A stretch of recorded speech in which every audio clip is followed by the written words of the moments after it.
নমস্কার, আমি বর্ণা। আমুদরিয়া নিউজে সকলকে জানাই স্বাগত। আল্লু অর্জুনকে দেখতে হুড়োহুড়ি, ভিড়ে পদপিষ্ট হয়ে মা শিশুর মৃত্যু। পুষ্পা 2 প্রিমিয়ারে প্রিয় নায়ক আল্লু অর্জুনকে একবার কাছ থেকে দেখতে গিয়েছিলেন মা এবং শিশু। সেখানেই ভিড়ের চাপাচাপির মধ্যে পড়ে মা শিশু দুজনেরই মৃত্যু হয়েছে।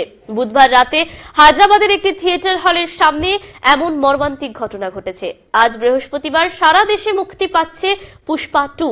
তার আগেই প্রিমিয়ার হচ্ছিল ওই রাতে, সেজন্যই ভিড় হয়েছিল।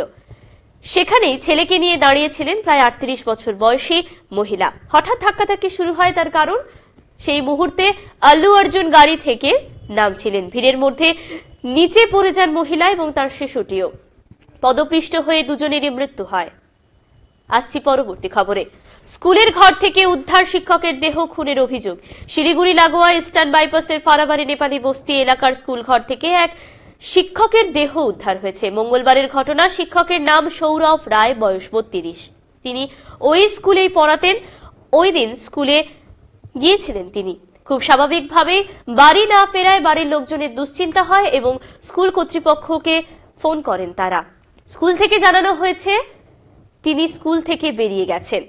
বাড়ির লোকজন অনেক অপেক্ষার পরে পুলিশকে খবর দেয়। পুলিশ দেখে ওই শিক্ষকের মোবাইল নেপাল সীমান্তের মেচি নদীর কাছাকাছি রয়েছে, কিন্তু ফোন করলে সাড়া পাননি বাড়ির লোকেরা। পরে রাতে হইচই হয় স্কুলের সামনে। বাড়ির লোকজন গিয়ে দেখলেন ভিড়। তখনই স্কুলের একটি ঘরে শিক্ষকের দেহ মেলে। তাকে খুন করা হয়েছে বলেই বাড়ির লোকের সন্দেহ হয়। পুলিশ তদন্তে নেমেছে। আসছি পরবর্তী খবরে।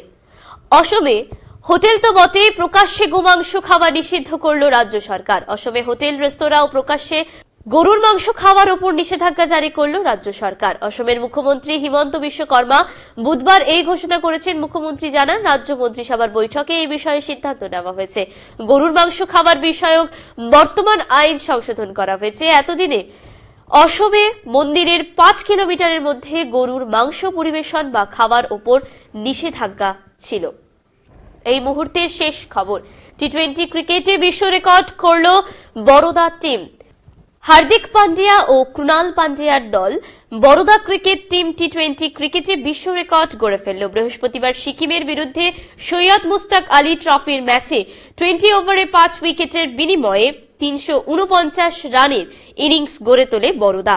ঘরোয়া ও আন্তর্জাতিক মিলিয়ে টি20 ক্রিকেটের ইতিহাসে যা সর্বোচ্চ রান। এতদিন টি20 ক্রিকেট সব থেকে বড় রানের দলগত ইনিংস ছিল জিম্বাবুয়ের।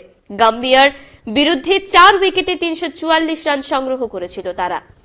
আজ এই পর্যন্তই। পরবর্তীতে আবার ফিরব গুরুত্বপূর্ণ খবরের সাথে। ধন্যবাদ।